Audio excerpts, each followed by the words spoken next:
Her desperate millionaire, determined to find his missing daughter, went to the church and found her with the priest. He was completely shocked when he discovered why she was there. Comment what you think happened and watch until the end. If this story interested you, subscribe to our channel, don't forget to like this video and tell us which city you're watching us from. We'll keep going. The imposing mansion on Maple Grove stood silent against the darkening sky, its windows gleaming like worried eyes in the fading light. Inside, Alexander Morrison's footsteps echoed through the marble hallways as he searched every corner of the estate, his voice growing hoarser with each call of his daughter's name. "Emma! Emma! Where are you, sweetheart?" The security cameras had captured nothing unusual, and the guards stationed at the gates reported no disturbances. Yet somehow his 6-year-old daughter had vanished without a trace during what should have been a routine afternoon of play in the mansion's carefully monitored grounds. Alexander's hands trembled as he held his phone, scanning through recent messages and missed calls. The household staff had already combed through every room, every closet, and every possible hiding place a child might find appealing. His wife, Catherine, was frantically calling their friends and neighbors, her usually composed voice now tinged with desperation. The setting sun cast long shadows across the perfectly manicured lawn, turning familiar shapes into menacing silhouettes. Alexander's chest tightened, not from the cancer that had been ravaging his body for months, but from a new, more acute pain, the fear of losing his precious daughter. "Sir," Thompson, the head of security, approached with a tablet in hand. "We've reviewed all footage from the past 4 hours. Emma was last seen in the garden at 3:45 p.m., playing near the fountain with her favorite locket, the one her grandmother gave her." Alexander closed his eyes, remembering the golden heart-shaped locket that had become Emma's constant companion since his mother's passing. The thought of his daughter clutching that precious memento somewhere, possibly scared and alone, made his heart ache even more. What about the garden staff, the delivery personnel, anyone who might have seen something? Alexander's voice carried the weight of a man fighting multiple battles at once. The cancer treatments had left him physically weakened, but the disappearance of his daughter had awakened a fierce determination within him. Catherine appeared in the doorway, her elegant features strained with worry. "I've called everyone, Alex. The Hendersons haven't seen her, neither have the Blackwoods or the Patels. I even called Emma's piano teacher, thinking she might have wandered there, but..." Her voice trailed off as tears welled in her eyes. The couple shared a look of understanding. Their world was unraveling at an alarming pace. Just months ago, they had been the picture of success. Alexander's technology company was revolutionizing renewable energy. Their charitable foundation was making real changes in the community, and their family bonds seemed unshakable. Now, with Alexander's illness and Emma's disappearance, everything felt precarious. "I'm going out to look for her," Alexander announced, grabbing his car keys. Catherine stepped forward to protest, concern evident in her expression. "Alex, you're not strong enough. The doctors said..." "I don't care what the doctors said." His voice softened as he saw her flinch. "I'm sorry, love, but I can't sit here and wait. Emma needs us. She's out there somewhere, and I'm going to find her." As if sensing his determination, Thompson stepped forward. "Sir, I've already dispatched teams to cover the surrounding areas. We have people checking the park, the community center, and all the places Miss Emma frequently visits." Alexander nodded, but his mind was already racing through possibilities. There was something about this situation that nagged at him, a detail he couldn't quite grasp. The security system was state-of-the-art, the staff was thoroughly vetted, and Emma knew better than to leave the grounds alone. A quiet buzz from his phone drew his attention. The number was unknown, but Alexander's heart leaped. Perhaps it was news about Emma. Instead, the screen displayed a text message that made his blood run cold. "Remember when you said everything you touched turned to gold, Alex? Let's see if that includes finding what's precious to you." The message was unsigned, but Alexander didn't need a signature to recognize the implied threat. His mind immediately went to Marcus Blackwood, his former business partner. Their falling out had been bitter, with Marcus accusing Alexander of stealing his ideas and cutting him out of the company's success. But surely even Marcus wouldn't stoop so low as to involve an innocent child. "Alex?" Catherine's voice pulled him back to the present. "What is it?" He quickly pocketed the phone, unwilling to share this new burden with his already distraught wife. "Nothing important. I'm going to check the church. You know how Emma loves sitting in the garden there, watching the butterflies." The mention of the church brought a flicker of hope to Catherine's eyes. Indeed, their family had always found solace within those sacred walls, especially since Alexander's diagnosis. Emma, in particular, had developed a special attachment to the place, often speaking of the peace she felt there. The streets of the city took on an eerie quality as Alexander's car glided through the twilight. Each passing streetlight cast alternating patterns of light and shadow across his face, highlighting the toll that months of chemotherapy had taken on his once robust features. Yet determination burned in his eyes, pushing back the physical exhaustion that threatened to overwhelm him. His mind wandered to the mysterious text message, its words echoing with malicious intent. Marcus Blackwood had once been more than just a business partner. He had been a friend, someone Alexander had trusted implicitly. Their partnership had started 15 years ago in a small garage, both of them driven by the dream of creating sustainable energy solutions that could change the world. The success of their first prototype had exceeded all expectations, attracting attention from major investors. But as the company grew, so did the tensions between them. Marcus had become increasingly paranoid, convinced that Alexander was deliberately sidelining him. The final break came when Marcus accused Alexander of stealing his revolutionary battery design, a claim that had no basis in reality, but had poisoned their relationship beyond repair. As Alexander approached the church, memories of happier times flooded his mind. This was where he and Catherine had married, where Emma had been baptized, and where their family had found strength during his cancer diagnosis. The stone building stood as a testament to endurance, its spire reaching toward the heavens like a finger, pointing to hope itself. The church grounds were quiet at this hour, but a warm light spilled from the stained glass windows, indicating someone was inside. Alexander's heart quickened as he parked his car and hurried toward the entrance, his footsteps crunching on the gravel path.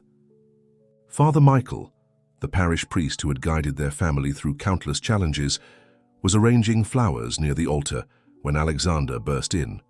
The elderly priest turned, his kind face registering immediate concern at Alexander's distressed state. "Alexander, what brings you here at this hour?" Father Michael's voice carried its usual calming influence, but Alexander was too agitated to be soothed. "Emma's missing, Father. She disappeared from our garden this afternoon. Have you seen her? Has she come here?" The words tumbled out in a desperate rush. Father Michael's expression grew serious. "I haven't seen her today, my son, but let me help you look. Emma often finds comfort in the meditation garden behind the church." As they moved through the church, Alexander's phone buzzed again. Another message from the unknown number. "Tick-tock, Alex. Time waits for no one, especially those running out of it." Alexander's hand tightened around the phone, his jaw clenching. The reference to time, was it just another taunt about his illness, or something more sinister?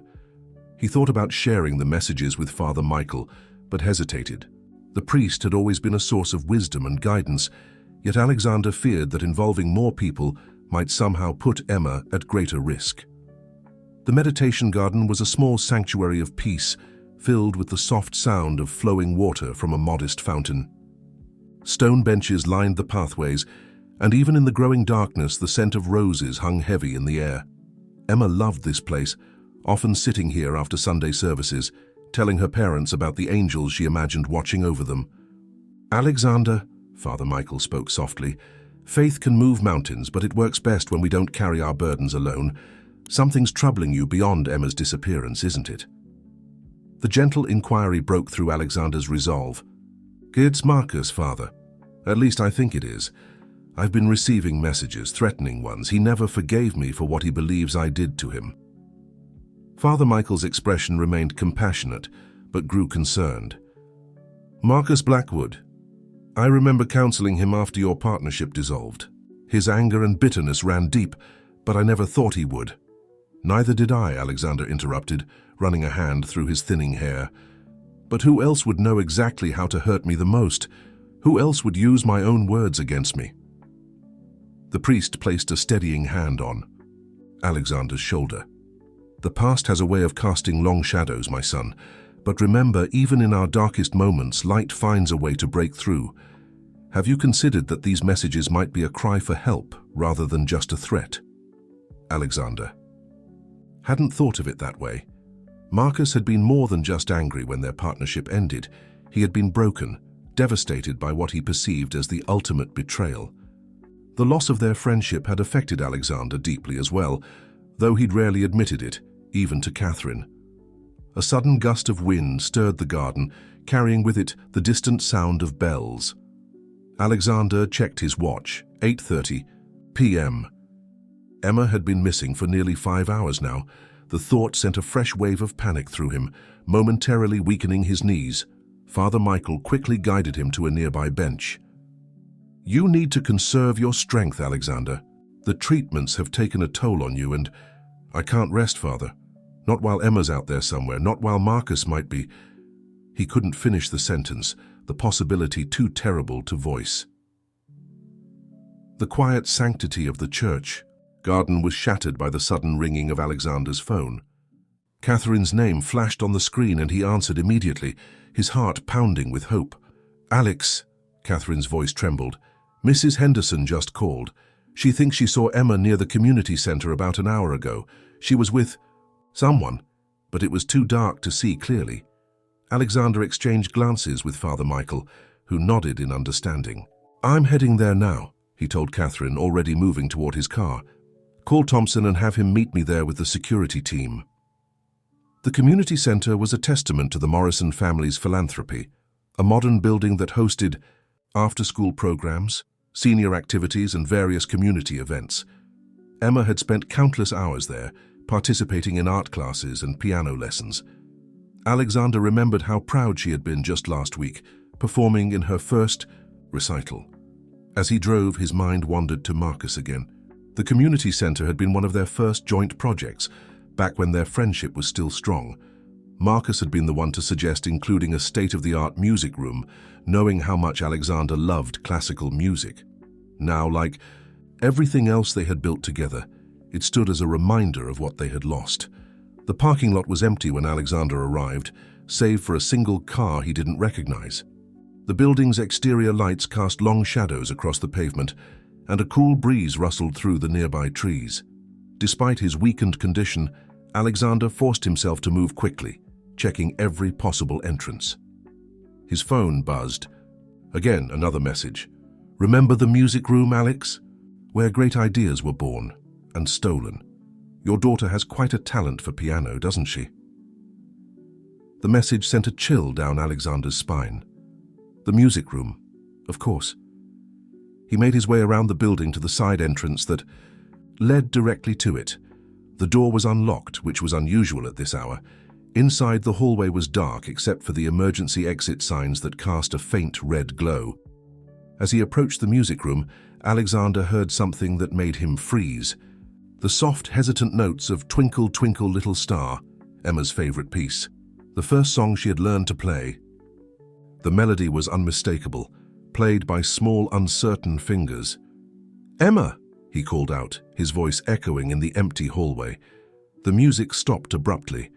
Alexander rushed forward, pushing open the door to the music room.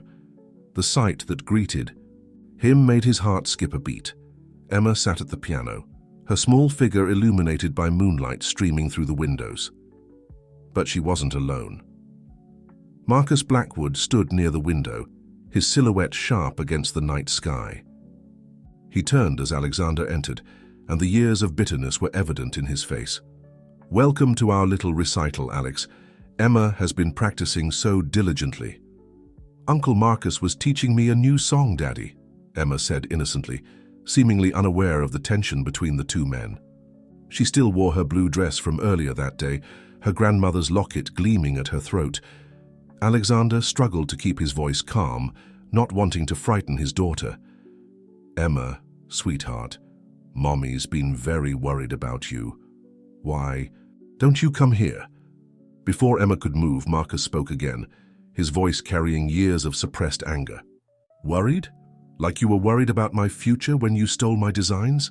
Like you were worried about my family when you pushed me out of the company?"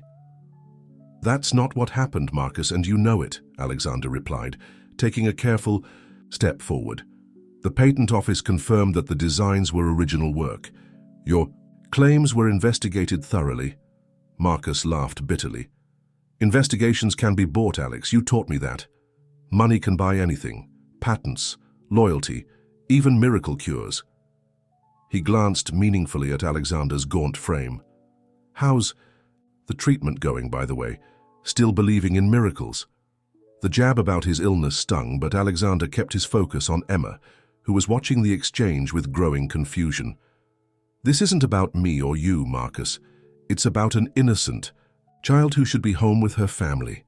"Family?" Marcus spat the word like it tasted bitter. "You destroyed mine. My wife left me after the scandal. My own children barely speak to me anymore. All because you couldn't share the glory, could you? Everything had to be about Alexander Morrison, the brilliant innovator, the generous philanthropist." As Marcus spoke, Emma quietly slid off the piano bench and took a few steps toward her father. Alexander could see tears forming in her eyes, and his heart ached. This was exactly what he had always tried to protect her from, the ugly side of business, the betrayals and bitter endings that could poison even the strongest friendships. Thompson's voice suddenly crackled through the building's intercom system. "Mr. Morrison, we've secured the building's perimeter. Is everything all right in there?" The announcement seemed to deflate Marcus. He looked at Emma, then back at Alexander, and something shifted in his expression. For a moment, Alexander caught a glimpse of his old friend, the man who had once held Emma as a baby, who had helped baptize her, who had been like a brother to him. The tension in the music room hung heavy as moonlight filtered through the windows, casting long shadows across the grand piano. Emma stood between the two men, her small hands clutching her grandmother's locket, her eyes darting between her father and the man she had always known as Uncle Marcus.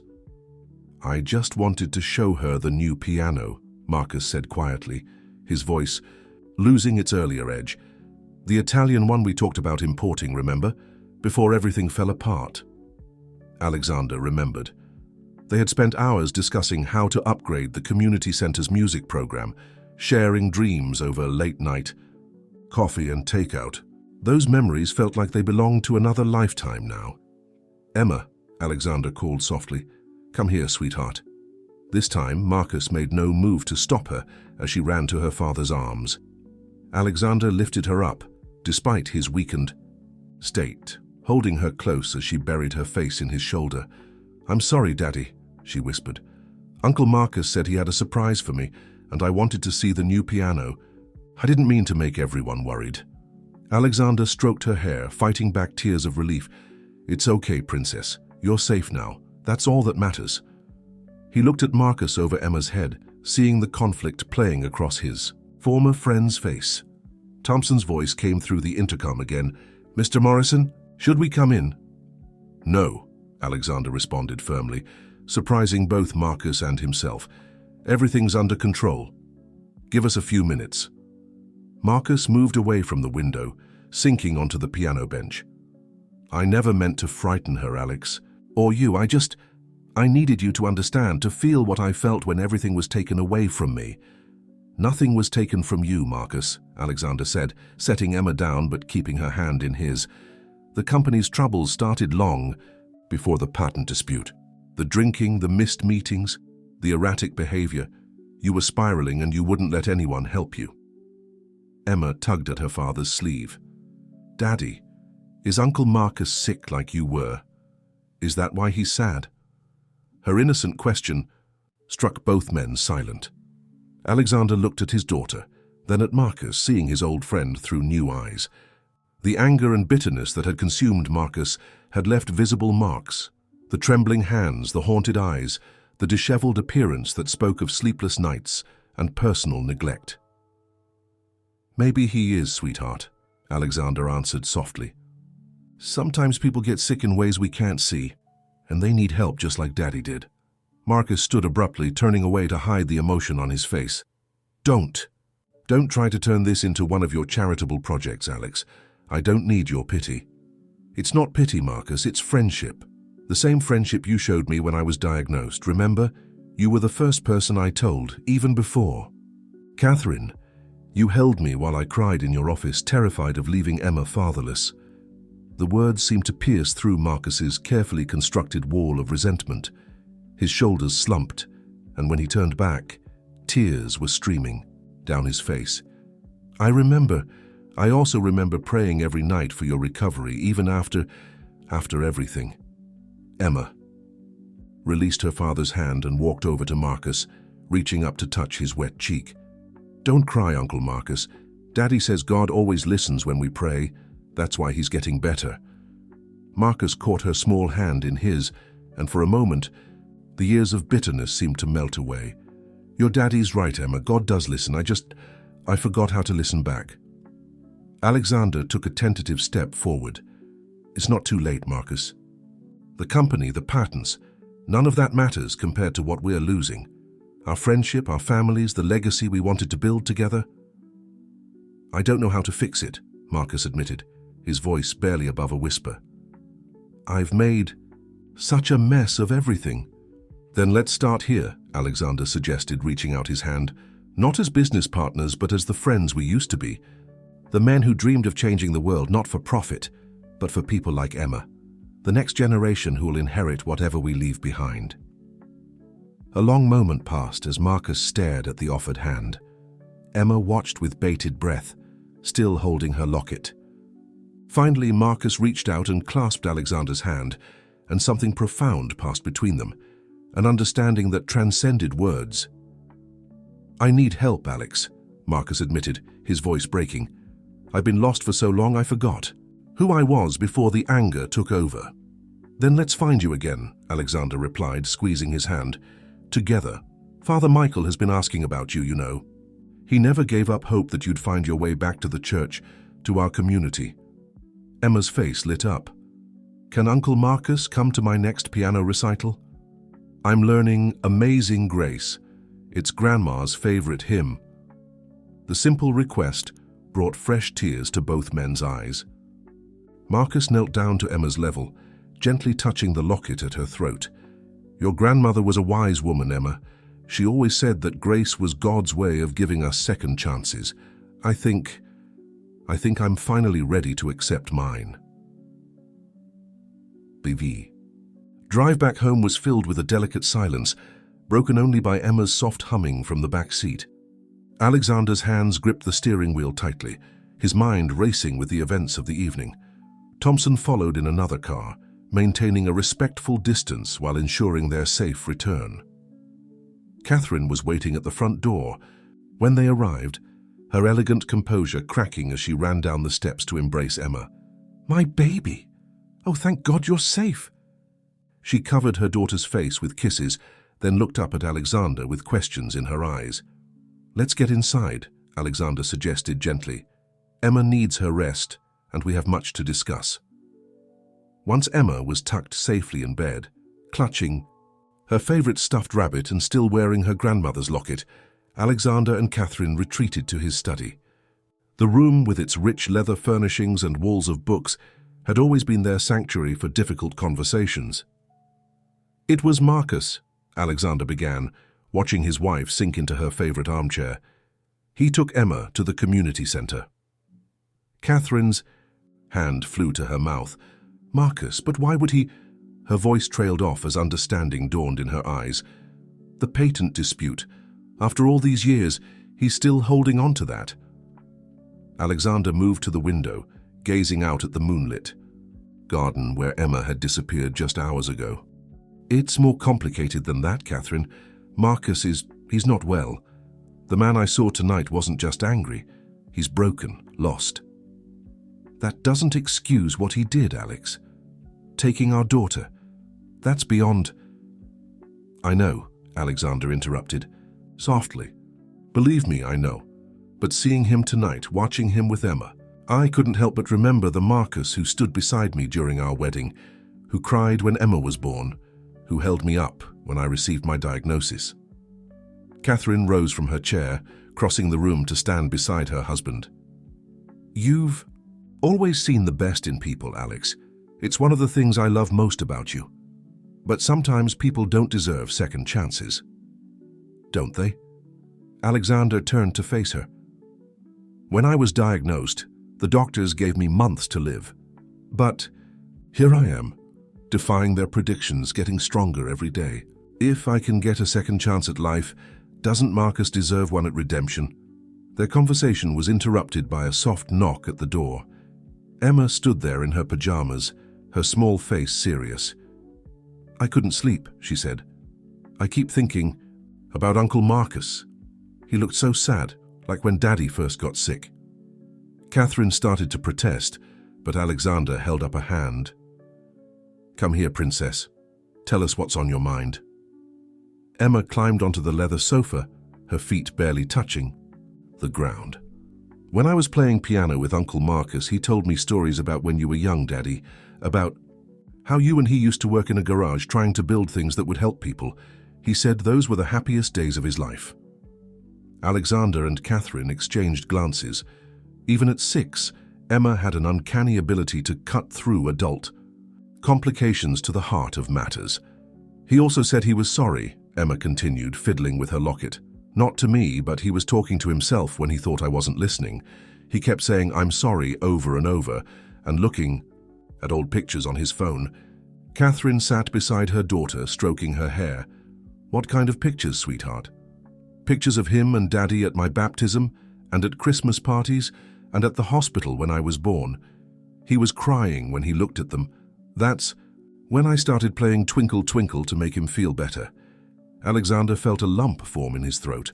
The Marcus that Emma described was the friend he remembered, not the bitter man who had emerged after their falling out. Perhaps his daughter's innocent perspective saw what adults, clouded by years of resentment and misunderstanding, had missed. Catherine, he said slowly, I want to invite Marcus to dinner tomorrow night. His wife's eyes widened in surprise. Alex, are you sure that's wise, after what happened today? Not just Marcus, Alexander continued. Father Michael too, and Thompson and his wife, like a family dinner, like we used to have before everything fell apart. Emma's face lit up. Can I play the piano for everyone? I've been practicing my new songs. That's exactly what I had in mind, Princess, Alexander smiled. Music has a way of healing wounds that words can't touch. Catherine looked between her husband and daughter, her expression softening. You really believe in this second chance, don't you, both of you? I believe in miracles, Alexander replied simply. My recovery, Emma's safe return, these aren't just coincidences. Maybe this is our chance to help Marcus find his way back, not just to us, but to himself. As if to underscore his words, the evening breeze carried the distant sound of church, bells through the study's open window. Emma closed her eyes, listening. Grandma always said those bells were God's way of reminding us he's still awake, watching over everyone.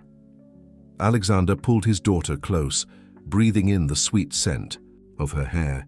The night's events had shaken him deeply, but they had also revealed something profound.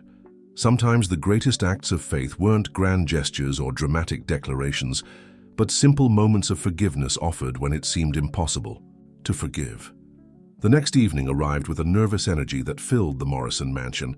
The dining room gleamed with polished silver and crystal, while delicate flower arrangements, Emma's special project with the gardener, adorned the center of the table.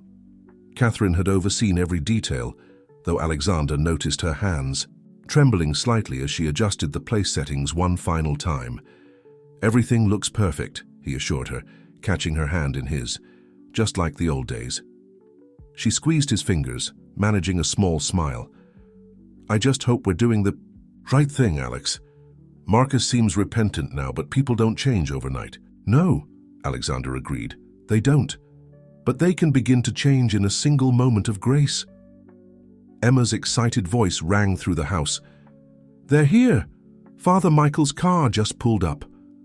The elderly priest arrived first, his kind face beaming as Emma rushed to greet him. He carried a small package wrapped in brown paper. "A little something for our pianist," he said with a wink, handing it to Emma. "New sheet music for your practice."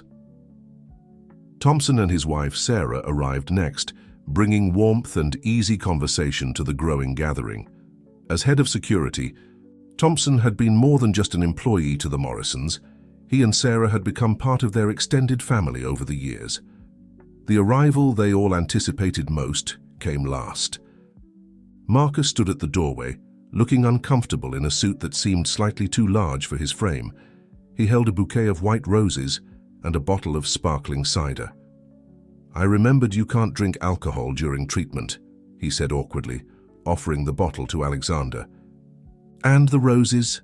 They're for Catherine, a poor attempt at an apology." Catherine stepped forward, accepting the flowers with grace that brought tears to Marcus's eyes. "They're beautiful, Marcus, thank you." Emma broke the tension by grabbing Marcus's hand. "Come see the piano, Uncle Marcus. Father Michael brought me new music to learn."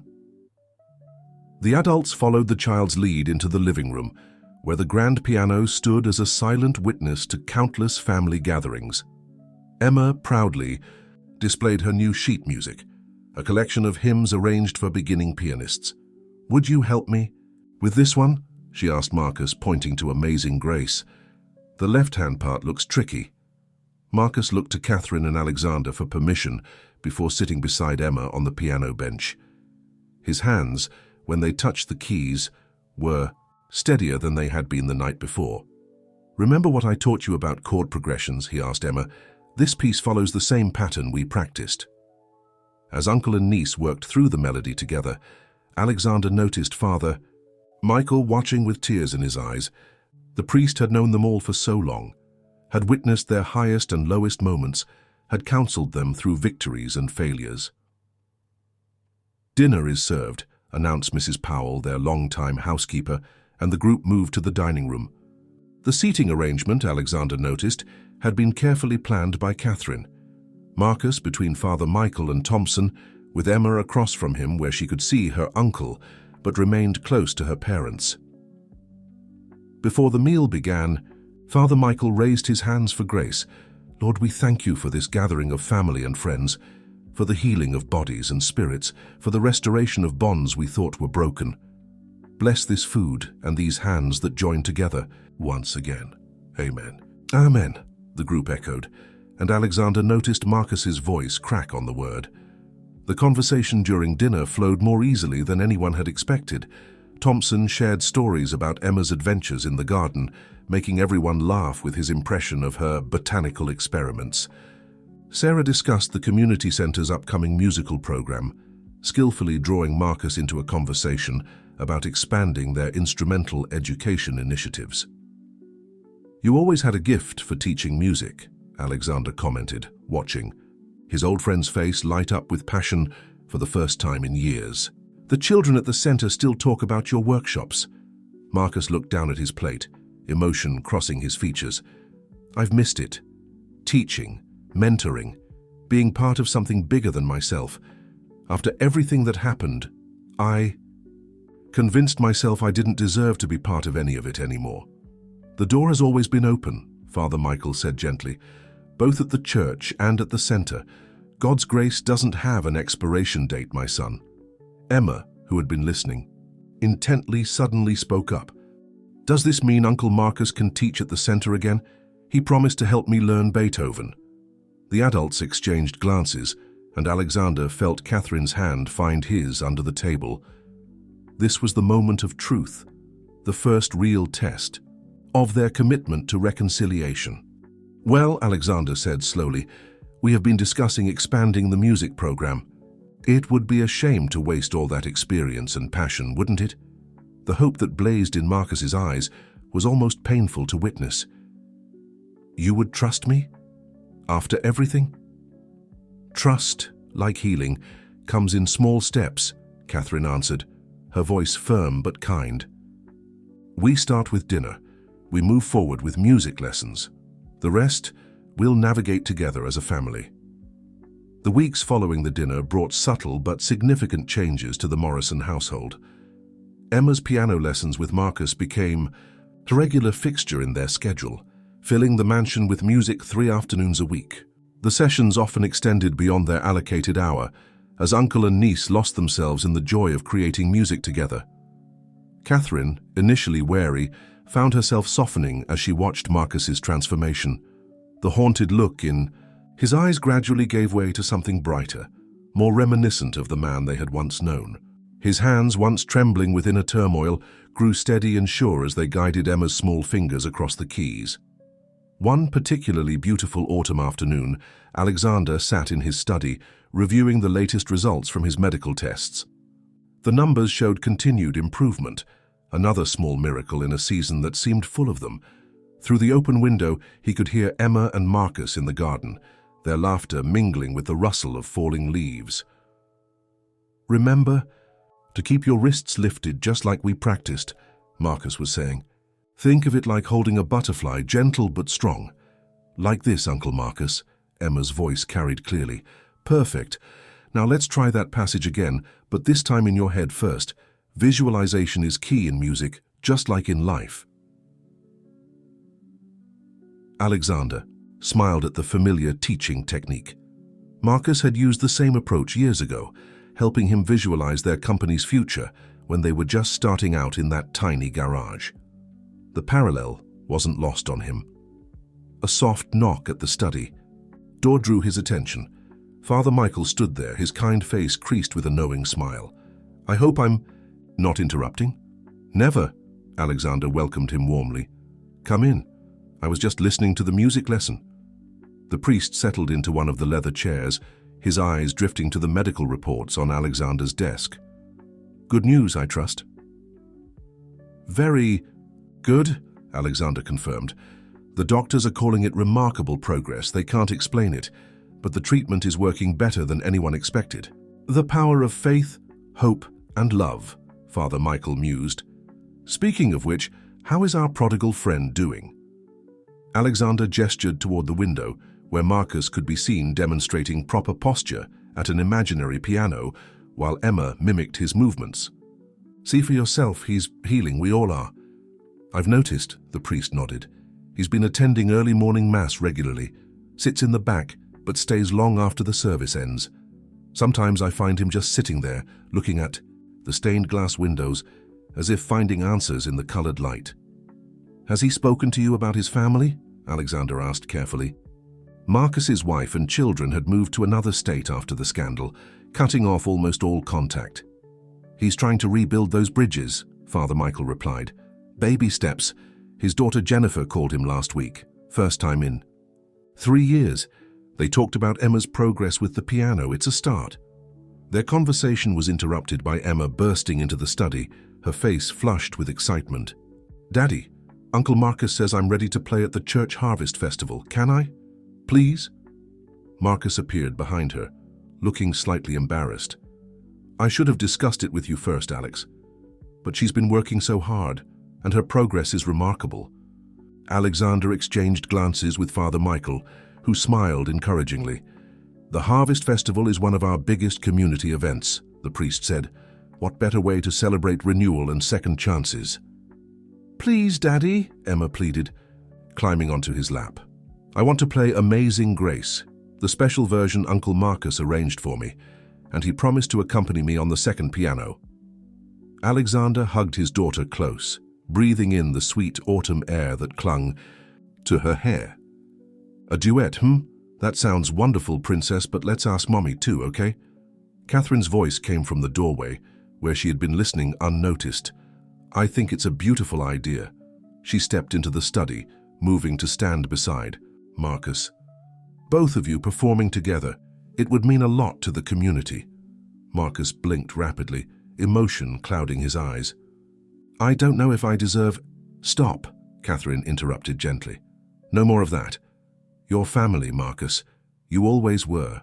We just lost sight of that for a while." Emma, sensing the weight of the moment, reached for her locket. "Grandma always said music is God's way of helping us say things when words aren't enough." The adults exchanged glances, touched by the child's wisdom. Father Michael cleared his throat, clearly moved. "Your grandmother was a wise woman, Emma, and she would be very proud of all of us right now." Then it's settled, Alexander declared, his voice firm with conviction. The Harvest Festival will be your debut performance together. We'll invite everyone, the community center staff, Thompson and Sarah, all our friends from church. And Jennifer? Marcus asked hesitantly. Do you think, would it be appropriate to invite my daughter? Catherine stepped forward, squeezing Marcus's shoulder. Of course, she should see her father doing what he loves best, teaching, performing, being part of a family again. The church was abuzz with activity as volunteers decorated for the Harvest Festival.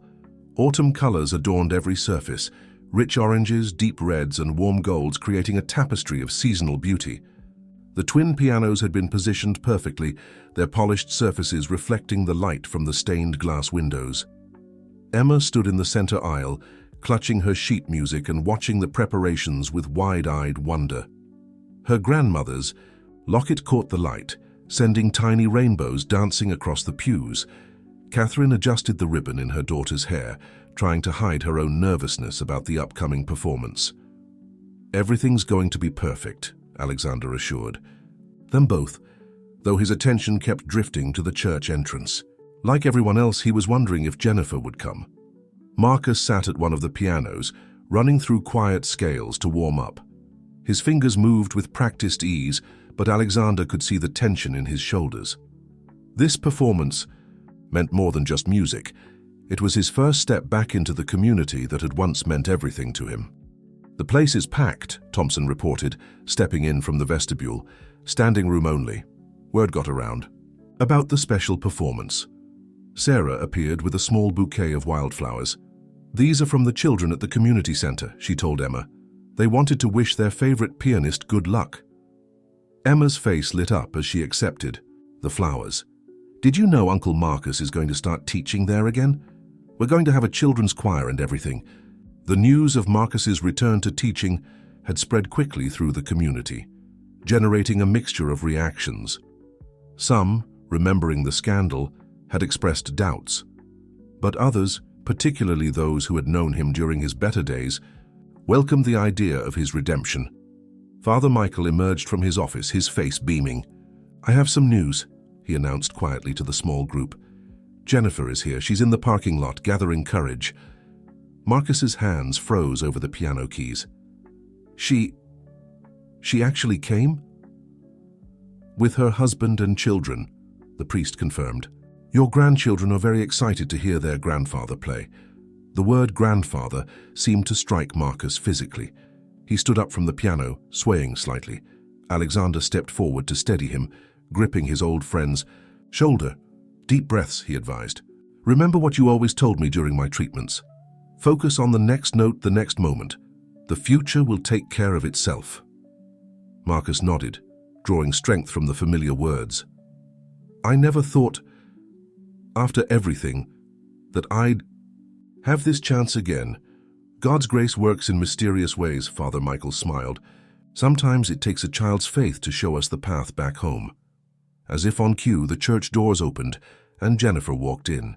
She was a striking woman in her early 30s, with Marcus's eyes and determined chin. Behind her came her husband, David, and their 2 children, a boy and girl both under 10. Emma, displaying the social grace she had inherited from her mother, immediately went to greet them. Hi, I'm Emma. Are you coming to hear us play? Uncle Marcus arranged Amazing Grace specially for me. Jennifer's composure wavered at the child's warm welcome. Hello, Emma. Yes, we're here to listen. I used to play piano too when I was your age. Really? Emma's eyes lit up. Did Uncle Marcus teach you too? The simple question created a moment of profound silence. Jennifer looked at her father, who stood frozen by the piano, years of regret and hope written across his face. Yes, Jennifer said softly. He was my first teacher, the best teacher. Marcus took a hesitant step forward. Jenny. Dad, she acknowledged, her voice thick with emotion. Her children, sensing the weight of the moment, pressed closer to her sides. Emma, still holding her wildflowers, did what came naturally to her. She took Jennifer's hand and led her to the piano. Uncle Marcus added extra parts to the song so more people can play together. Maybe you could join us. The suggestion, offered with a child's innocent optimism, broke through the last barriers of formality. Jennifer let out a sound that was half laugh, half sob. "Oh, sweetheart," she managed, "I haven't played in years." "The heart never forgets," Marcus said quietly. "You used to say that, remember, when you were struggling with a difficult piece." Jennifer turned to face her father fully. "I remember everything, Dad, the good and the bad.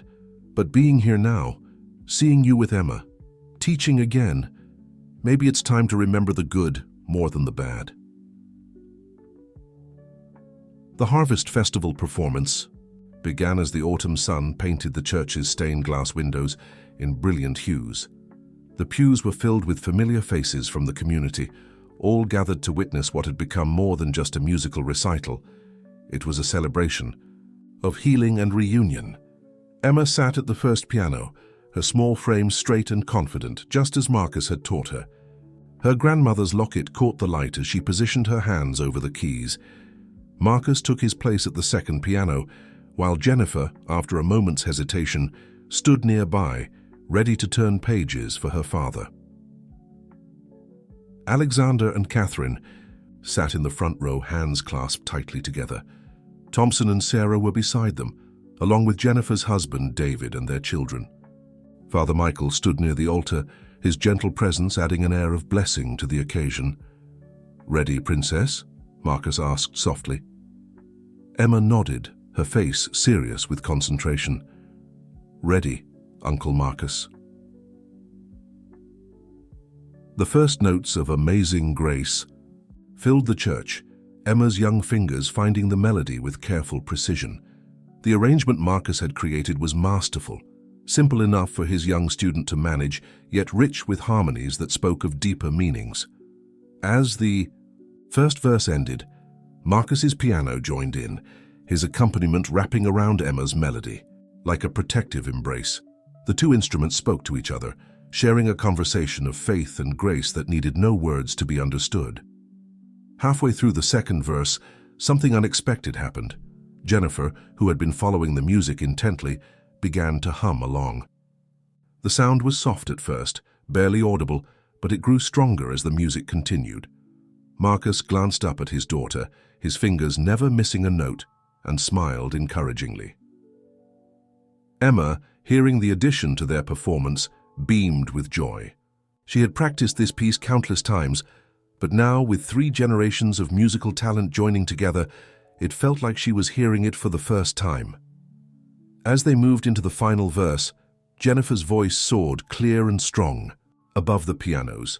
"Amazing grace, how sweet the sound, that saved a wretch like me. I once was lost, but now am found, was blind, but now I see." The words seemed to touch every heart in the church.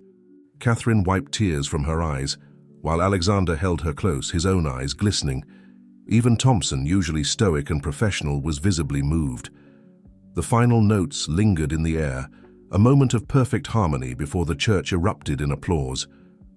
Emma jumped up from the piano bench, throwing her arms around Marcus in an exuberant hug. "We did it, Uncle Marcus. We did it." Jennifer watched the interaction between her father and Emma, seeing in it echoes of her own childhood, the same patient teaching, the same proud smile, the same love of music.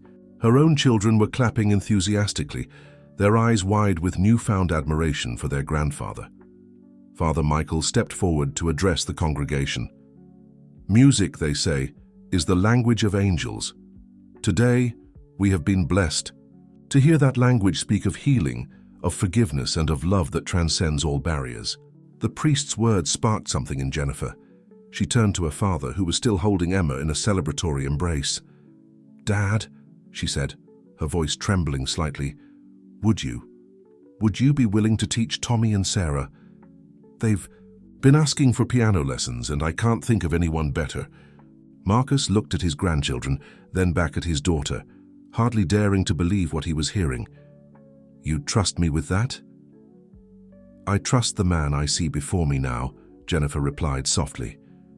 "The one who arranged this beautiful piece for Emma, who's found his way back to music and faith. The father I remember from my own childhood."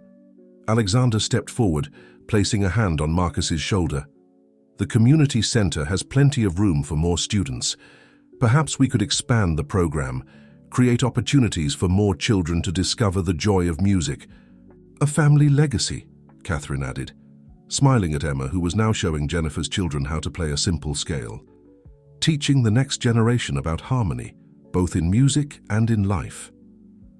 Marcus watched his grandchildren crowding around the piano with Emma, their small hands experimentally touching the keys. A legacy, he repeated thoughtfully, not of patents or profits, but of something far more valuable. Jennifer slipped her arm through her father's. Remember what you always used to say? Music has the power to heal what words cannot touch. Sirs, I remember. Marcus nodded, his voice thick with emotion. I just never imagined it would heal my own heart in quite this way. The church was gradually emptying, but the Morrison family, now expanded to include the reunited Blackwoods, lingered by the pianos. Emma was teaching Jennifer's children the beginner's version of Twinkle, Twinkle, Little Star, while their mother watched with tears of joy in her eyes. The days following the Harvest Festival brought a new rhythm to the Morrison mansion. The sound of multiple pianos could be heard throughout the week, as Marcus's teaching schedule expanded to include not only Emma, but also his grandchildren, Tommy and Sarah. The music room, once Alexander's quiet retreat, had become a bustling center of activity and joy. One particularly memorable afternoon, Alexander sat in his doctor's office, receiving news that seemed almost too good to be true. His latest scans showed remarkable improvement. The aggressive cancer that had once threatened to cut short, his time with his family was responding to treatment in ways that defied medical explanation. I've never seen anything quite like it, Dr. Richards admitted, reviewing the results. The combination of treatments is working far better than we could have hoped. Your body's response is, well, some might call it miraculous. Alexander thought of the prayers that had filled the church during his darkest days, of Emma's unwavering faith, and of the healing power of music and reconciliation that had transformed their lives. Miracles come in many forms, Doctor, he replied, simply. When he shared the news at home, the celebration was immediate and joyful. Emma insisted on playing a special Thanksgiving piece she had been practicing in secret with Marcus. Catherine held her husband close, tears of gratitude streaming down her face. And Marcus, who had arrived for the afternoon's lessons, stood quietly in the corner, his own eyes wet with emotion. God works in mysterious ways, Father Michael said later that evening, when the family gathered for a special dinner of Thanksgiving. Sometimes the path to healing requires us to heal others first. Jennifer, who had started joining her children for their lessons, nodded in agreement. When I think about how close we came to losing all of this, the music, the family connections, the faith that binds us together. But we didn't lose it, Emma piped up, her small voice full of conviction. We found it again, just like in the song, I once was lost, but now am found. The adults exchanged knowing smiles at the child's simple wisdom. Marcus reached over to touch his granddaughter Sarah's hand as she practiced her finger positions on the dinner table. Some things skip a generation, he observed quietly. Sarah has the same natural talent you had, Jenny. Jennifer watched her daughter's fingers moving in the familiar patterns. She has your patience, Dad. The way she concentrates, how seriously she takes her practice. It reminds me of my own lessons with you. Thompson, who had become a regular at these family gatherings, raised his glass of sparkling cider. To second chances, he proposed, and to the power of faith, family, and forgiveness. And to music, Emma added earnestly, making everyone laugh. Later that evening, as the autumn moon rose over the mansion's gardens, Alexander found Marcus in the music room, sitting quietly at the piano. The sheet music for Amazing Grace still rested on the stand, its pages marked with Emma's careful notations. Penny, for your thoughts? Alexander asked, settling into a nearby chair. Marcus ran his fingers lightly over the keys, not pressing hard enough to make a sound. I was just thinking about that night in the community center, when everything could have gone so terribly wrong. How did you find it in your heart to forgive me, Alex? Perhaps the better question is, how could I not? Alexander replied. You were suffering, Marcus, lost in a darkness of your own making, yes, but suffering nonetheless, and if my illness has taught me anything, it's that healing often requires help from others. Your daughter taught me that, Marcus admitted. Her pure faith, her uncomplicated love. It was like looking into a mirror and seeing all my mistakes reflected back at me, but without judgment, just acceptance and hope. The sound of laughter drifted in from the garden, where Emma was showing her cousins. It felt natural now to think of Tommy and Sarah that way, how to catch fireflies in the early evening light. Catherine and Jennifer sat on the patio, their heads close together in conversation, while their husbands discussed plans for expanding the community center's music program. "Look at them," Alexander said softly. "This is the real legacy we're building now. Not technology patents or business empires, but family, connection, love." Marcus nodded, finally pressing a key on the piano. The note rang out clear and true in the quiet room. A different kind of harmony, he agreed, one that can't be stolen or disputed, one that grows stronger with each generation. The community center buzzed with new energy as autumn deepened into winter. What had started as private piano lessons for Emma and the Blackwood children had blossomed into something much larger. Marcus's reputation as a gifted teacher spread quickly, and soon the music program had a waiting list of eager young students. Alexander watched from the doorway of the newly renovated music room as Marcus conducted a children's choir practice. The scene before him would have been unimaginable just months ago.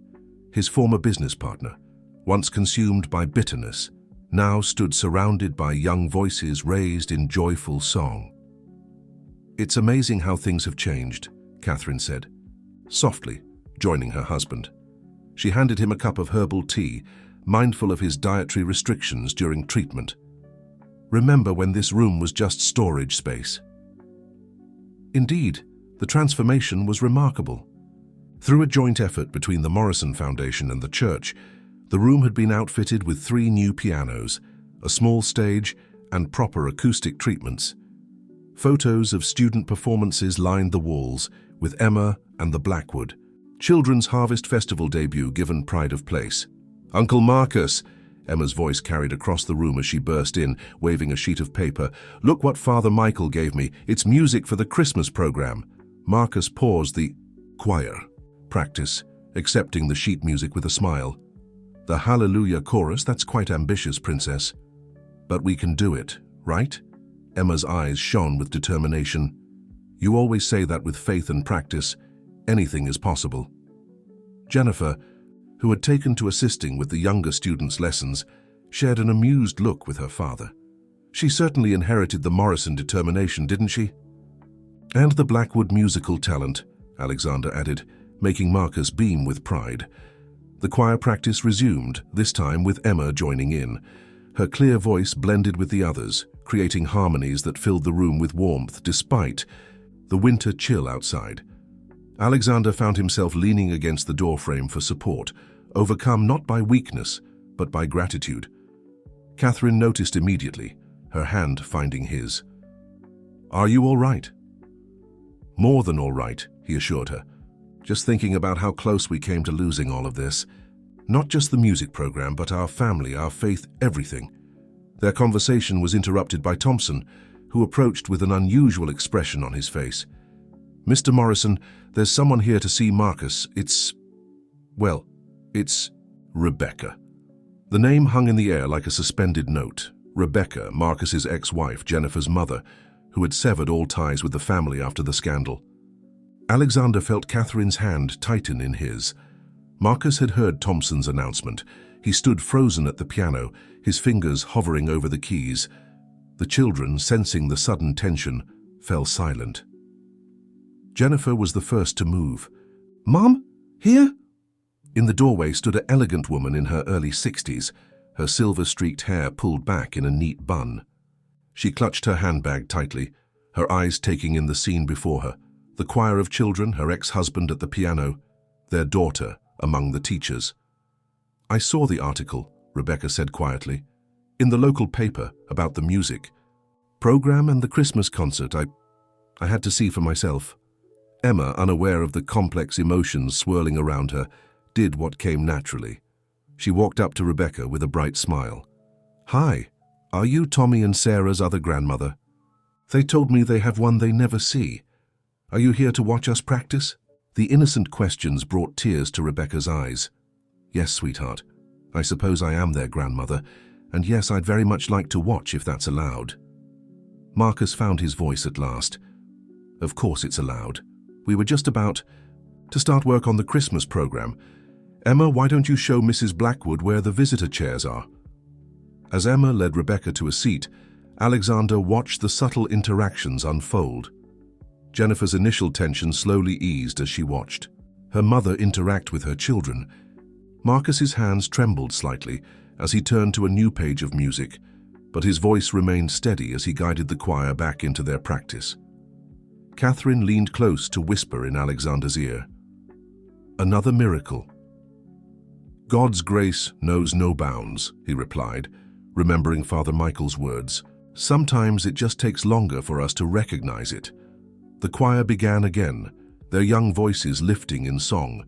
Rebecca sat straight in her chair, her eyes never leaving Marcus as he conducted. There was something in her expression, a mixture of regret, wonder, and perhaps a touch of hope. Emma, ever observant, noticed Rebecca wiping away tears during a particularly beautiful passage. Without missing a note in her singing, she reached over and took the older woman's hand, offering the same unconditional acceptance that had helped heal her Uncle Marcus's heart. Snow fell softly outside the church windows as the Christmas program. Rehearsals entered their final week. The atmosphere inside was warm with activity and anticipation, as parents and volunteers helped prepare costumes and set up decorations. The combined children's choir under Marcus's direction had grown into something truly special. Alexander sat in his usual pew, reviewing the program schedule with Father Michael. His latest medical report lay folded in his pocket, another confirmation of his continuing recovery. The doctors had used words like unprecedented and remarkable, but Alexander knew the true source of his healing went beyond medical science. "The children are so excited about tomorrow's dress rehearsal," Father Michael commented, watching as Emma helped Tommy with his sheet music. "Marcus has done wonders with them." "It's not just the music," Alexander observed. "Look at how they work together, help each other, the older ones teaching the younger ones, just like he taught them." Across the church, Rebecca sat with Catherine and Jennifer, working on angel costumes for the younger choir members. The three women had developed an unexpected rapport over the past few weeks, finding common ground in their shared love for the children and their pride in the program's success. "Mom," Jennifer called out, "what do you think about adding silver ribbons to the wings?" Rebecca looked up from her sewing, her face softening. As she watched her grandchildren practicing their parts, "Silver would be lovely. It reminds me of the costume you wore for your first Christmas pageant, Jenny. Do you remember? The one Dad stayed up all night helping you finish." Jennifer smiled at the memory. "How could I forget?" Marcus, who had been making notes on his conductor's score nearby, glanced up at the conversation. His eyes met Rebecca's for a moment, sharing the memory. Something passed between them, not the bitter pain of their broken marriage, but the gentler ache of remembering happier times. Emma, ever attuned to the emotional currents around her, chose that moment to make an announcement. "Uncle Marcus, I think we're ready to try the special arrangement." The special arrangement had been Emma's idea, a surprise addition to the program that combined amazing grace with traditional Christmas carols. Marcus had helped her develop it, incorporating parts for every age group in the choir, from the youngest beginners to the most advanced students. "Are you sure, Princess?" Marcus asked, though his eyes twinkled with pride. "It's pretty challenging." "We've been practicing extra," Emma assured him, gesturing to her fellow choir members. "Even Tommy can do the hard part now." Alexander watched as Marcus gathered the children, positioning them carefully in their sections. The youngest ones, including Emma, stood in front, while the older students created rising tiers behind them. The arrangement mirrored the way Marcus had been teaching them, each group supporting and lifting up the others. "Ready?" Marcus raised his hands, and the church filled with music. The melody began with a single clear voice, Emma's, singing the first line of "Amazing Grace," Then, like a gentle snowfall, other voices joined in, each adding its own unique texture to the harmony. The traditional Christmas carols wove through the arrangement like golden threads, creating a tapestry of sound that seemed to touch every heart in the church. Rebecca pressed a hand to her mouth, tears flowing freely now. Jennifer reached for her mother's hand, while Catherine slipped an arm around them both. Alexander felt his own eyes growing wet as he watched his daughter singing, her grandmother's locket catching the light from the stained glass windows. "Father." Michael leaned close to whisper, "You know, when you first told me about inviting Marcus back into your lives, I prayed for healing, but God's grace has exceeded even my hopes." "He does tend to do that," Alexander smiled, thinking of his own miraculous recovery, the restoration of broken relationships, the new bonds formed through music and faith. The special arrangement reached its climax, all voices joining together in perfect harmony. Marcus conducted with fluid grace, his face transformed by joy. Gone was the bitter, angry man who had taken Emma to the community center that fateful night. In his place stood a maestro, a teacher, a father and grandfather, a man restored to his true self through love, forgiveness, and the healing power of music. As the final notes faded away, Emma turned to beam at her family, all of her family, gathered in the church. Her small hand still clutched her sheet music, but her face shone with something far more precious than perfect performance, the pure, unshakable faith of a child who had never stopped believing in miracles. Christmas Eve arrived with a gentle snowfall that turned the church grounds into a winter wonderland. Inside, the excitement was palpable as the children prepared for their evening performance. The pews were already filling with parents, grandparents, and community members, all eager to witness the fruits of Marcus's dedicated teaching. In the small choir room, Emma stood before a mirror, adjusting her grandmother's locket over her white choir robe. Catherine helped arrange her daughter's hair, while nearby Rebecca was straightening Tommy and Sarah's collars with grandmother's precision. "Are you nervous, sweetheart?" Catherine asked, noting Emma's unusual quietness. "Not nervous," Emma replied thoughtfully. "Just thinking about last Christmas when Daddy was so sick he couldn't come to church. And now..." She smiled at her reflection. "Now everything's different." Alexander appeared in the doorway, looking healthier than he had in months. The latest round of treatment had gone exceptionally well, and his doctors had officially moved. His prognosis from guarded to optimistic. He caught Emma's eye in the mirror and winked. "Someone's looking very angelic," he teased, making his daughter giggle. Marcus bustled in, his arms full of sheet music. 10 minutes, everyone. Emma, is your special surprise ready? The special surprise had been weeks in the making, a solo piece Emma had been practicing in secret with help from both Marcus and Jennifer. Only a handful of people knew about it, and the anticipation added an extra layer of excitement to the evening. "Ready, Uncle Marcus?" Emma's eyes sparkled with confidence. Jennifer appeared with the last-minute preparations for the younger children. "Mom, could you help with Sarah's sash? It keeps coming undone." The easy way Jennifer referred to her mother marked how far they'd come in the past weeks. Rebecca moved to help her granddaughter, her experienced hands making quick work of the stubborn sash. The simple domestic moment carried the weight of years of separation, finally bridged. "I keep thinking about your first Christmas performance," Rebecca said softly to Jennifer. "You were about Sarah's age. Your father was so nervous, he nearly forgot to start the music." Marcus looked up from his sheet music, a fond smile crossing his face. "I remember. You were in the front row, mouthing all the words along with her." "And now here we are," Jennifer said, glancing around the room at their expanded family. Full circle. Father Michael appeared in the doorway, his face beaming. "It's time, everyone. The church is full to bursting." The children lined up in their practiced order, with Emma at the front beside Tommy and Sarah. Alexander watched as Marcus gave last-minute instructions, his manner calm and encouraging. The bitter businessman who had once been consumed by revenge was gone, replaced by a man who had found his true calling in nurturing young talent and rebuilding family bonds. As the choir processed into the church, a collective murmur of appreciation rose from the congregation. The children's white robes seemed to glow in the candlelight, and their faces shone with anticipation. Marcus took his place at the piano, while Jennifer positioned herself to turn pages. The program began traditionally enough, with familiar carols that had the congregation smiling and nodding along. But as the evening progressed, the musical selections grew more complex and meaningful. Marcus had arranged each piece to showcase not just the children's voices, but their growing confidence and ability to work together.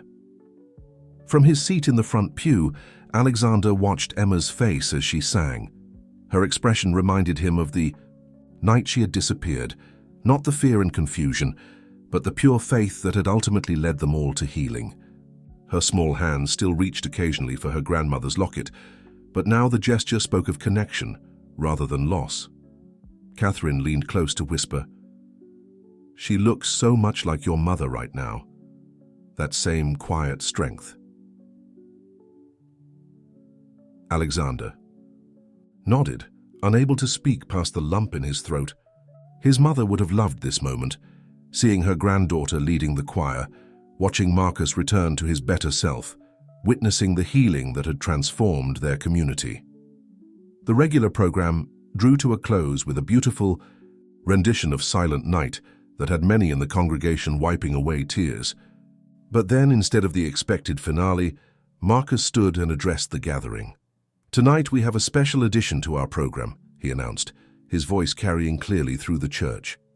"A reminder that grace comes in many forms, and that sometimes it takes a child's faith to show us the way back to what matters most." Emma stepped forward, and for a moment, Alexander saw her as others must, not just his little girl, but a symbol of the hope and healing that had touched so many lives. She took her place at the piano, while Marcus moved to stand beside her. The church fell silent as Emma's small fingers touched the piano keys. The opening notes of Amazing Grace filled the sacred space, but this arrangement was different from any version the congregation had heard before. Marcus had helped Emma weave together elements of traditional Christmas carols with the familiar hymn, creating something entirely new, yet deeply meaningful. As she played, Emma's face showed complete concentration, yet there was also joy in her expression. The locket at her throat caught the candlelight, seeming to pulse with each phrase of the music. In the front pew, Alexander felt Catherine's hand slip into his, squeezing gently. The arrangement moved seamlessly from Amazing Grace into O Holy Night, with Emma's right hand carrying the melody, while her left maintained the steady, grace-filled undertone of the hymn. Marcus stood beside her, not conducting but simply watching with pride as his student demonstrated how far she had come. Halfway through the piece, Jennifer quietly joined in with her voice, adding another layer to the performance. The sound of mother and daughter making music together brought fresh tears to Rebecca's eyes. Tommy and Sarah watched their mother sing, their faces glowing with pride. The music swelled to fill every corner of the church, touching hearts and healing old wounds. Thompson, standing near the back with Sarah, was reminded of the night he had helped search for Emma. The fear and uncertainty of that evening seemed distant now, transformed by the grace that had flowed into all their lives.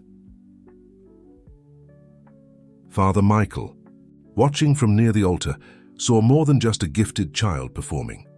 He saw the physical manifestation of prayers answered, Alexander's improving health, Marcus's redemption, families reunited, and faith restored. Each note seemed to carry the weight of these miracles, yet rose effortlessly toward heaven. As Emma's piece drew to a close, she added one final, surprising element. The melody transformed into Silent Night, but with Amazing Grace still. Weaving through it, creating a musical tapestry that spoke of both the Christmas miracle and the everyday miracles that had blessed their community. The final notes lingered in the air, and for a moment no one moved or spoke. Then Emma turned on the piano bench and smiled at her family, all of her family, gathered in the front pews. The applause that followed was like thunder, rolling through the church with genuine appreciation and joy. Marcus helped Emma stand and take a proper bow, his own eyes glistening with tears. Jennifer hurried forward to embrace her daughter, while Rebecca reached for her grandchildren's hands. The boundaries that had once divided them seemed to dissolve in the wake of Emma's music. Alexander made his way to the piano, gathering his daughter in his arms. "That was beautiful, Princess," he whispered. "Grandma would have been so proud." "She knows," Emma said with certainty, touching her locket. "She's been helping all along." Father Michael stepped forward to address the congregation. "Tonight, we have witnessed more than just a musical performance.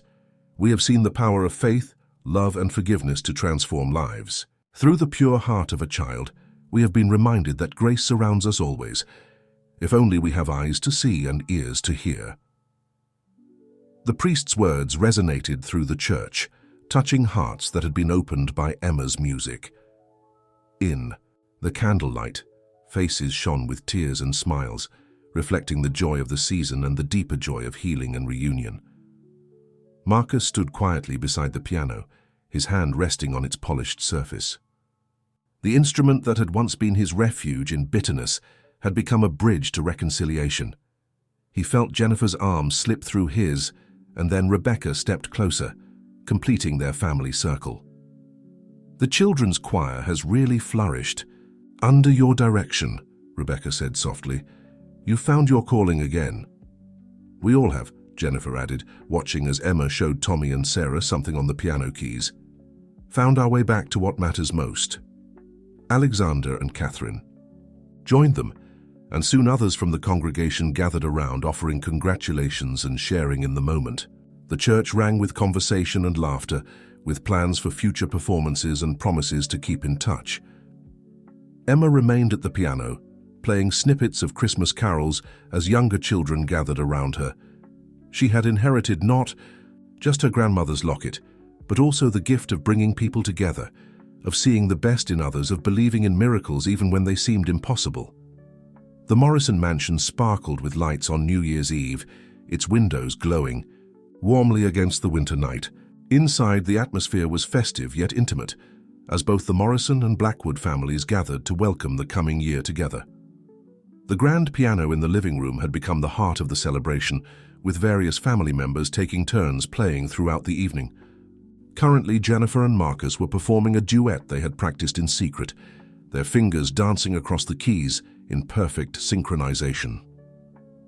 Alexander stood by the fireplace, watching the scene with quiet contentment. His latest medical checkup had brought the best news yet. His doctors were now using the word remission with increasing confidence. Catherine stood beside him, her head resting on his shoulder as they listened to the music. "Remember last New Year's Eve?" she whispered. "We were so afraid it would be our last together." Alexander squeezed her hand. "God had other plans for us, it seems." Emma sat cross-legged on the floor near the piano, teaching Tommy and Sarah a hand-clapping game while they waited for their turn to perform. The three children had grown inseparable over the past months, bound together by music and the simple acceptance that seemed to come naturally to the young. Rebecca, who had been helping Mrs. Powell arrange refreshments, paused to watch her ex-husband and daughter play. The bitterness that had once clouded her features was gone, replaced by a gentle melancholy that spoke more of gratitude for what had been restored than regret for what was lost. "They're amazing together, aren't they?" Father Michael commented, joining Alexander by the fireplace. The priest had become such a regular part of their extended family that his presence at private gatherings felt completely natural. "It's like watching the past heal itself," Alexander replied. "Every time they play together, another piece falls back into place." The duet came to an end and appreciative applause filled the room.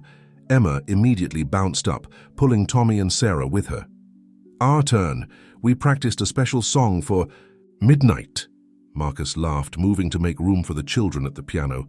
"Did you now, and who's been helping you with this secret practice?" "Thompson," Emma announced proudly, making the security chief blush from his position near the door. "He knows lots about music. Did you know he used to play in a band?" This revelation brought surprised chuckles from the adults.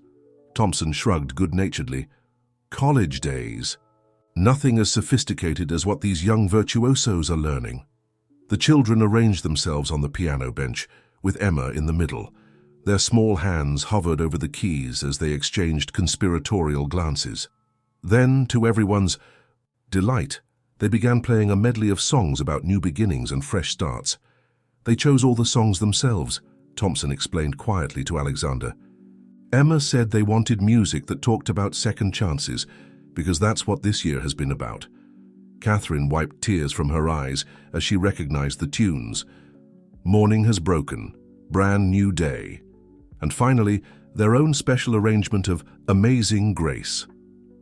The children played with the unself-conscious joy that made their occasional wrong notes seem charming rather than jarring. Marcus moved to stand beside Rebecca, and after a moment's hesitation, she allowed him to take her hand. It wasn't a gesture of romantic reconciliation, but rather an acknowledgement of the journey they had shared and the new path they were forging as friends and grandparents. Jennifer leaned against her husband David's shoulder, watching their children perform. "Mom," she called softly, "remember how you used to record all my recitals? Maybe we should start doing that again for the grandkids." Rebecca's face lit up at the suggestion. "I still have all those old tapes. Perhaps we could watch them together sometime. Show the children where their musical heritage comes from." "I'd like that," Marcus said quietly. "All of it. The good memories and the hard ones, they're all part of our story." The grandfather clock in the hall began to chime, indicating that midnight was approaching. Emma and her cousins finished their performance to enthusiastic applause, then rushed to the windows to watch for any early fireworks from the city. "Make a wish," Emma called out as the clock struck 12. "Grandma always said New Year wishes are special because they're about hope." Alexander watched as his daughter pressed her hand to her grandmother's locket, eyes closed in concentration. Around the room, others followed suit, each taking a moment to offer their own silent prayers and wishes for the coming year. As the first minutes of the new year ticked by, the families gathered in the Morrisons' living room found themselves sharing stories and dreams in the warm firelight. The children had curled up together on the oversized sofa, their excitement finally giving way to peaceful drowsiness. "I've been thinking," Marcus said, his voice carrying the weight of careful consideration. "The music program at the community center has grown so much, we might need to consider expanding." Alexander nodded, having anticipated this conversation. "I've already asked the architects to draw up plans for a proper music wing, practice rooms, a small recital hall, maybe even recording facilities for the advanced students." "Really?" Jennifer's eyes lit up. "Dad, remember how we used to talk about creating a real music school someday?" "Dreams have a way of coming back around," Father Michael observed, smiling as he watched Emma stir slightly in her sleep, her hand still clutching her locket. Rebecca smoothed her granddaughter Sarah's hair. "The children would love that. They're already asking for more advanced lessons, and Tommy's showing real promise with composition." "It's more than just music education," Catherine added. "What you've created there, Marcus, it's a place of healing. I've seen it in the faces of the children, their parents, everyone who comes through those doors." Thompson, who had been quietly observing from his usual post, stepped forward. "If I might suggest, sir, the security systems at the center could use an upgrade if we're expanding. I know some excellent contractors who specialize in schools." "Always thinking ahead, aren't you, Thompson?" Alexander smiled. "Yes, security should be a priority. We want parents to feel their children are safe while they explore their talents." The conversation turned to practical matters, budgets, timelines, staffing needs. But underneath the planning lay a deeper current of gratitude for how far they had come. Just months ago, such a gathering would have seemed impossible. "You know," Marcus said during a lull in the discussion, "I keep thinking about that night at the community center. When I took Emma there, I was so lost in my own pain that I couldn't see the damage I was causing. But somehow, through God's grace and this child's pure heart, that moment of darkness became the first step toward light." Jennifer reached for her father's hand. "Emma has a way of bringing out the best in people, just like her grandmother did." "Speaking of whom," Father Michael interjected gently, "I've been meaning to share something with you all. The church council has approved the dedication of our new music scholarship fund. We'd like to call it the Margaret Morrison Memorial Scholarship in honor of Emma's grandmother." Alexander felt tears spring to his eyes. His mother had been the one who first introduced both him and Marcus to music, teaching them simple hymns on the old upright piano in her parlor. Her faith and generous spirit had shaped both men's early years, though they had lost sight of those lessons during their bitter falling out. "She would have loved that," Catherine said softly, "especially seeing it support children who might not otherwise have access to music education. Can I help choose the students?" Emma's sleepy voice surprised them all. She sat up slowly, blinking in the firelight. "Grandma always said music should be for everyone." "Of course you can help, Princess," Alexander assured her. "In fact, I think we'll need all hands on deck for this new chapter." Marcus stood and walked to the piano, his fingers trailing lightly over the keys. "I've been composing something," he admitted. "A piece that tells our story, the friendship, the loss, the redemption. Would you like to hear it?" The room fell silent as Marcus began to play. The melody started simply, like the early days of his friendship with Alexander, then grew more complex and occasionally discordant, reflecting their years of conflict. But gradually, the harmony returned, enriched by new elements that represented Emma, the children, the restored families. As the final notes faded away, Emma clapped softly. "It's like a musical miracle," she declared with childish wisdom. "Yes," Father Michael agreed, "much like the miracle we've all been part of this past year." Outside, the first snow of the new year began to fall, dusting the window panes with delicate crystals. The families remained gathered in the warm room, bound together by music, faith, and the simple power of love to heal even the deepest wounds. Spring arrived at the community center with a burst of renewal that seemed to mirror the transformation in the lives of those who gathered there. The new music wing was taking shape rapidly, its modern architecture harmoniously blending with the existing structure. Through the large windows, passers-by could see students of all ages engaged in their musical pursuits. Alexander stood in what would soon be the main recital hall, reviewing the construction progress with the project manager. His strength had returned fully now, and his doctors had officially declared him in remission. Each day felt like a gift, made sweeter by the sounds of music and laughter that filled the center. "Daddy!" Emma's voice echoed through the partially finished space. "Come quick! Uncle Marcus is teaching us something amazing." Following his daughter's call, Alexander made his way to the temporary classroom where Marcus had been conducting lessons during the construction. The scene that greeted him made him pause in the doorway, not wanting to disturb the magical moment unfolding. Marcus sat at the piano, surrounded by a group of children including Emma, Tommy, and Sarah.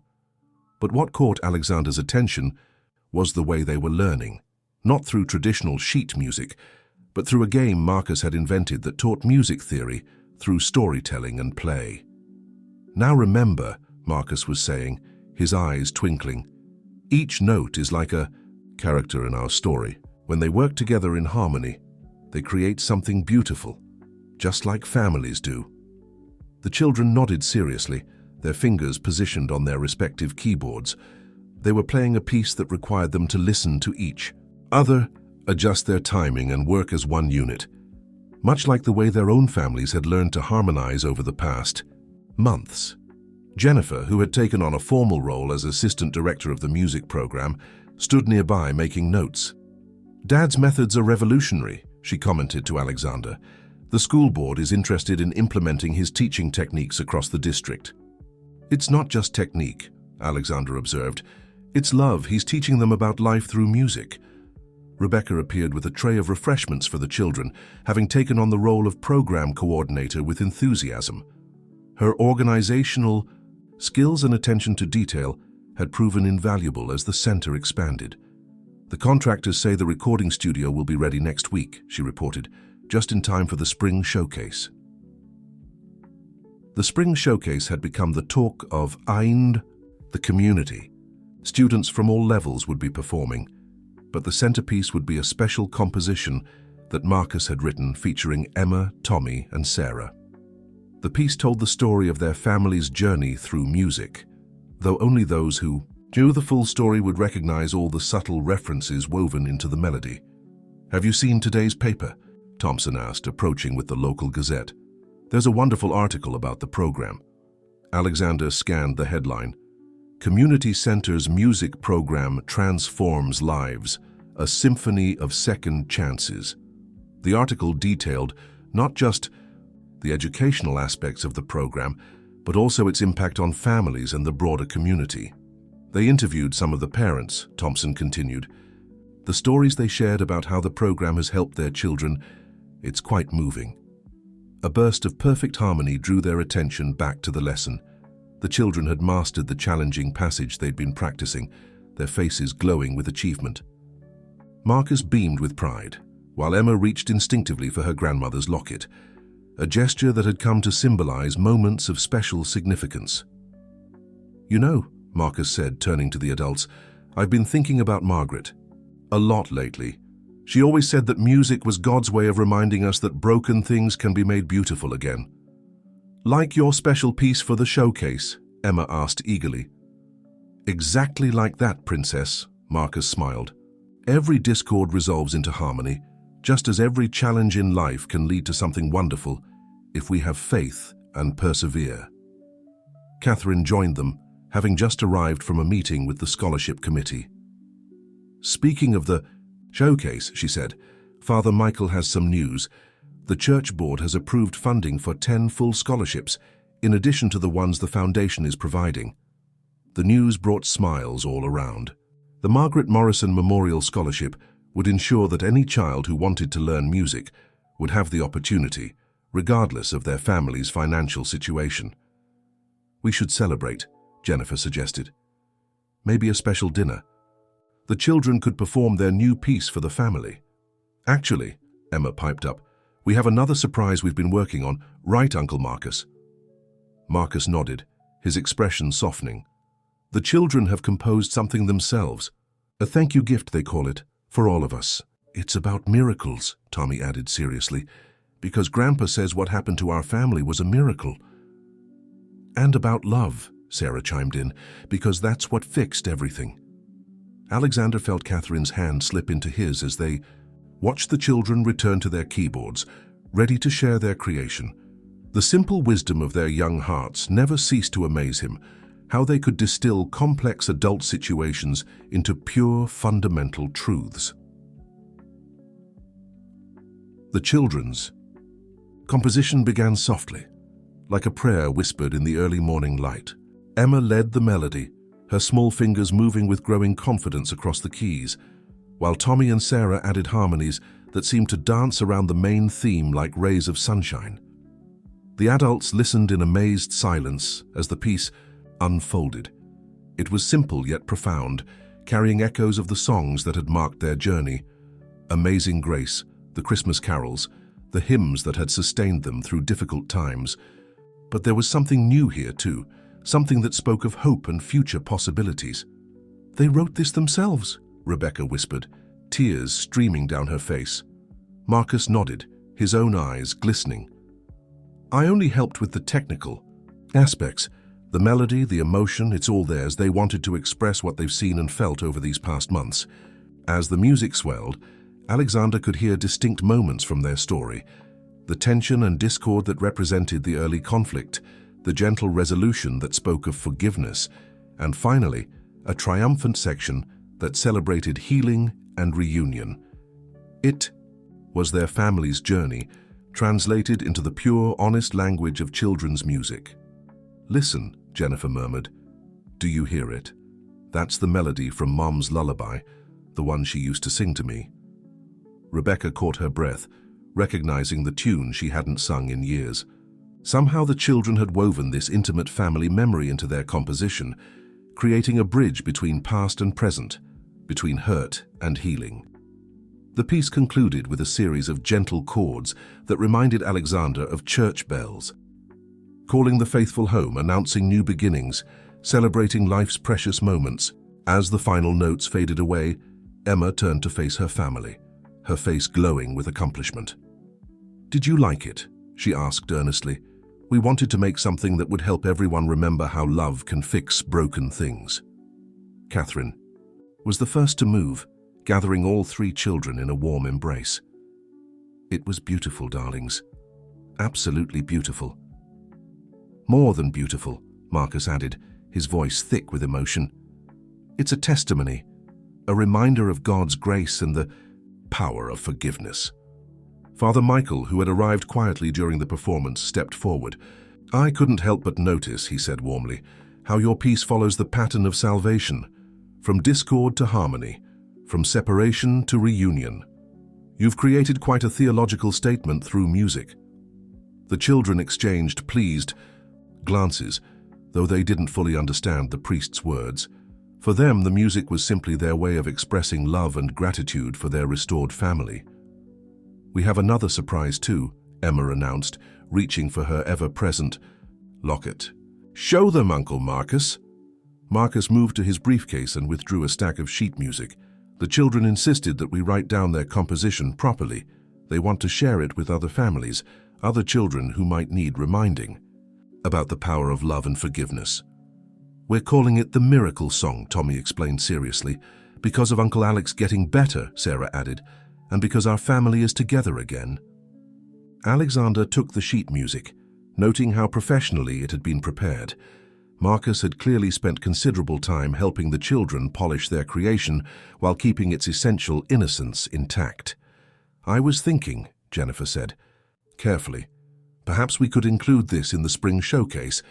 Let the children share their gift with the whole community." "What a wonderful idea," Father Michael agreed, "a testament to how God can work through the pure hearts of children to bring healing and hope." The afternoon light streamed through the windows of the music room, casting warm patterns across the floor. Outside, construction continued on the new wing, but inside this space, something even more important was being built: understanding, love, and the deep appreciation for how music could express what words often couldn't. Emma returned to the Iggy piano, her fingers hovering over the keys. "Grandma always said that when you receive a blessing, you should pass it on," she said thoughtfully.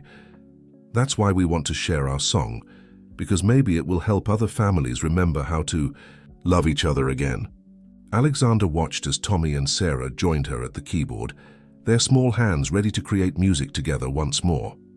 In their innocent wisdom, the children had captured something profound: the eternal truth that love, expressed through music or actions or simple presence, had the power to heal even the deepest wounds. The day of the spring showcase arrived with perfect weather, as if heaven itself was smiling upon the community center's celebration. The new music wing gleamed in the morning sun, its doors open wide to welcome the steady stream of families arriving for the event. The newly completed recital hall was a masterpiece of design, with state-of-the-art acoustics and enough seating for 300 people. Every seat was filled, with additional chairs brought in to accommodate the overflow crowd. The anticipation in the air was palpable. Backstage, Emma adjusted her grandmother's locket one final time, while Catherine helped straighten her dress. The other young performers were also preparing, their excited whispers filling the green room with nervous energy. "Remember," Marcus told the assembled students, "music comes from the heart. Just share what's in your hearts today, and everything will be perfect." The showcase began with performances from the beginning students, each one met with enthusiastic applause from the supportive audience. As the program progressed, the pieces grew more complex, demonstrating the depth and breadth of the center's music education program. Alexander sat in the front row between Catherine and Father Michael, his heart swelling with pride and gratitude. His latest medical report lay folded in his breast pocket, a confirmation that his remission continued strong. Each note played on stage felt like a celebration of life itself. Rebecca and Jennifer managed the transitions between performances with practiced efficiency, their shared organizational skills making the complex program run smoothly. Thompson supervised security with his usual vigilance, though his foot could be seen tapping along with the music. Finally, the moment arrived for the showcase's centerpiece. Marcus stepped onto the stage to introduce the special performance. "Today," he began, his voice carrying clearly through the hall, "3 young composers will share a piece they created together. They call it the Miracle Song, and it tells a story of healing, hope, and the power of love to transform lives. I've had the privilege of watching this composition grow from a simple melody into something extraordinary, much like I've watched these children grow in their faith and talent. Emma, Tommy, and Sarah took their places at the 3 pianos arranged on stage. Their faces were serious with concentration, but their eyes sparkled with excitement. Emma touched her locket once, more then nodded to her cousins. The music began softly, just as it had during their first private performance. But in this space, with its perfect acoustics and appreciative audience, the piece seemed to take on new life. The children played with confidence and joy, their small hands creating something larger than themselves. In the audience, Alexander noticed tissues being passed around as people recognized the familiar hymns and melodies woven throughout the children's composition. The story told through their music was universal. The journey from discord to harmony, from separation to reunion, from brokenness to healing. Jennifer clutched her mother's hand as they recognized the lullaby segment, while Marcus watched, his grandchildren with undisguised pride. The moment transcended mere performance. It was a testimony to the power of forgiveness and the triumph of love over bitterness. As the final notes faded away, there was a moment of profound silence before the audience erupted in a standing ovation.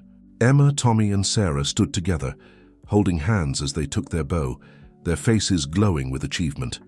Marcus joined them on stage, presenting each child with a bouquet of flowers. But Emma had one more surprise planned. She stepped to the microphone, her voice clear and confident. "We have something else to share," she announced. "Uncle Marcus helped us make copies of our song, and we're giving them to everyone here today. Because Grandma always said that when you receive a blessing, you should pass it on." Ushers began distributing professionally printed copies of the Miracle Song to the audience.